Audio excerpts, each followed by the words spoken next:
Bonjour à tous, bienvenue au domaine pour une nouvelle vidéo. Aujourd'hui, je vais vous expliquer pourquoi on s'investit dans l'œnotourisme.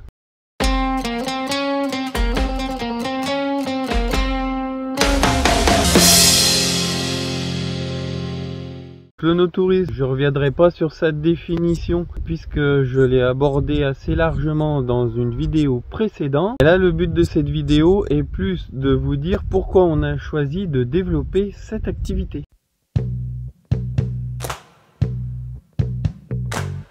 Déjà, moi je me suis installé en 2015, vous le savez pour ceux qui suivent nos vidéos. En 2015, bon, on n'avait pas de lieu véritablement pour accueillir les gens dans de bonnes conditions. Donc on accueillait le public, mais on faisait juste entre guillemets de la vente. Voilà, les gens venaient pour acheter du vin. On s'arrêtait là parce que les vins, ils étaient vendus sur un tonneau au milieu de notre vieille cave. Voilà, c'était pas un lieu très adapté pour accueillir du public. Donc à partir de 2015, on a commencé à construire un nouveau bâtiment qui avait trois préoccupations. C'était de pouvoir vinifier un plus grand volume de vin, de vinifier dans de bonnes conditions de travail, et le troisième but, c'était de pouvoir accueillir du public dans de bonnes conditions.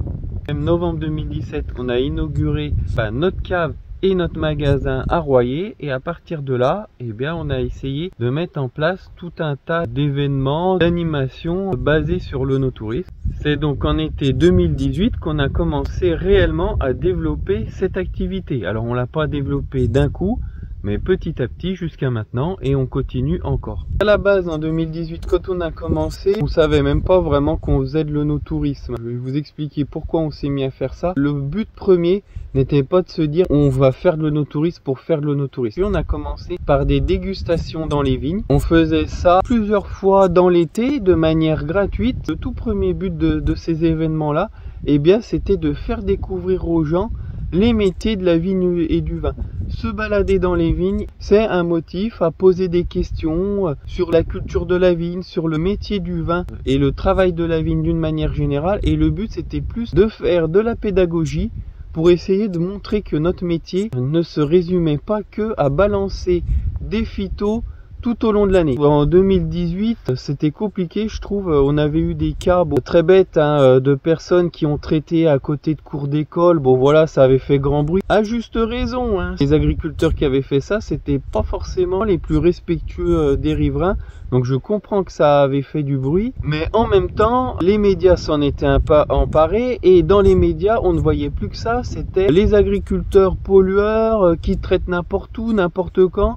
Et chaque mois, on avait un article dans le JSL qui parlait des phytos, même quand c'était pas la saison. Je me suis dit, mais c'est pas possible qu'on parle de notre métier que sous l'angle de l'utilisation des produits phytosanitaires. Donc je me suis dit, il faut s'affranchir de tous ces grands médias et prendre notre communication en main. Et à la base, faire des dégustations dans les vignes n'avait pas que pour but, mais en partie pour but de faire découvrir notre métier sous un autre angle que ce qu'on veut bien nous montrer dans les journaux ou à la télé. Et après, le deuxième but, je vais pas être hypocrite non plus, c'était de gagner de l'argent, on va pas se le cacher, en faisant venir du public chez nous, en essayant d'agrandir notre clientèle, en la faisant venir, en lui faisant passer un bon moment, et puis par la suite, en lui vendant du vin.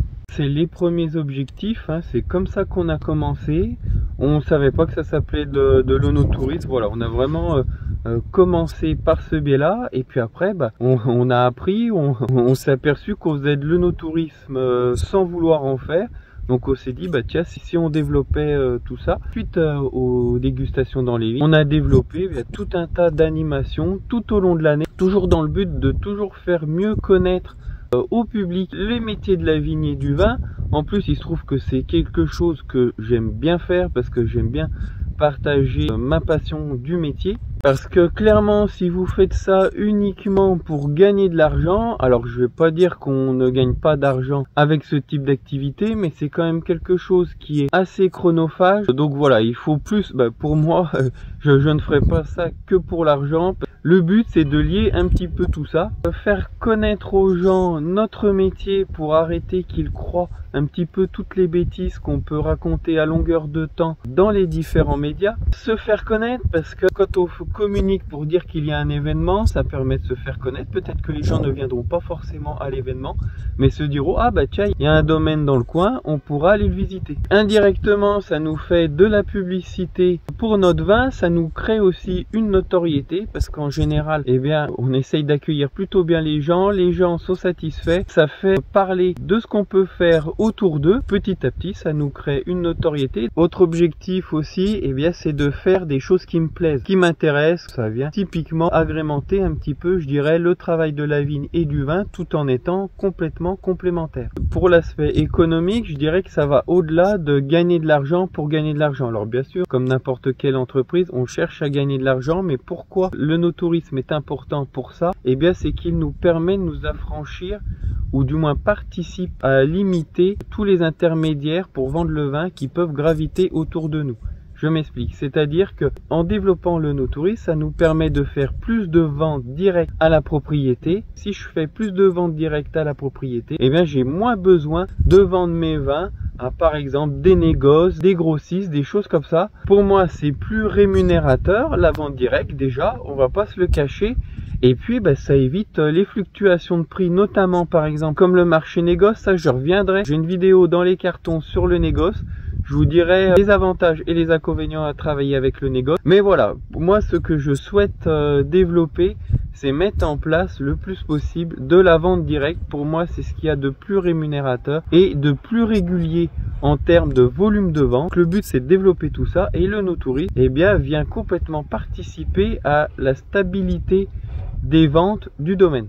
Et puis aussi, autre point qui nous permettait de développer le no-tourisme, eh bien, c'est qu'on a un lieu qui s'y prête particulièrement. Par exemple, on a le cuvage, je ne sais pas si vous allez le voir derrière moi, mais il est quelque part par là, qu'il est vraiment à quelques mètres des vignes. Donc pour emmener les gens dans les vignes, notre nouvelle cave s'y prête complètement. Déjà, on a un lieu qui est sympathique où emmener les gens d'un point de vue cuvage pour leur faire visiter. Les vignes sont à quelques pas. On a vraiment tout pour faire de belles animations. En plus de ces magnifiques lieux, eh bien, c'est quelque chose qui est de plus en plus demandé. Ce serait bête de ne pas répondre à la demande. Point qui rend le no-tourisme intéressant, eh bien, c'est que ça permet aussi de diversifier un petit peu son activité. Alors clairement, les prestations que l'on facture en no-tourisme représentent un tout petit chiffre d'affaires. Le montant 2023, c'est assez anecdotique par rapport au volume de chiffre d'affaires lié à la vente de vin. La vente de prestations no-touristiques, c'est vraiment très peu, mais au final, c'est pas le chiffre d'affaires lié par les ventes de prestations no-touristiques qui est important, c'est la vente de vin qui est liée à ces ventes de prestations no-touristiques. Mais le but, eh bien, c'était de se diversifier un petit peu pour essayer de chercher dans les années à venir à vendre des prestations no-touristiques pour faire un petit peu de chiffre d'affaires et venir compenser un petit peu les pertes en cas de mauvaise récolte. Le but, c'est de se diversifier un petit peu, comme ça, eh bien, en cas de mauvaise récolte, on peut faire un peu de chiffre d'affaires avec une autre activité. Alors une activité complémentaire, bien sûr, de notre activité viticole, parce que personnellement, je suis un très mauvais commercial. Je me verrais pas vendre tout et n'importe quoi. Mais là, en tout cas, vendre des prestations sur le monde du vin, sur les visites, ce genre de choses, c'est quelque chose où je me sens plutôt à l'aise pour le faire et qui peuvent permettre, eh bien, de venir compenser un petit peu des pertes éventuelles que l'on pourra avoir en cas de mauvaise récolte. On a fait le tour, vous savez pourquoi on a développé ces activités là. On vous dira dans quelques temps, je ferai une autre vidéo sur les différentes activités qu'on a pu développer. J'espère que cette vidéo vous a plu, n'hésitez pas à poser vos questions en commentaire. À la prochaine au domaine.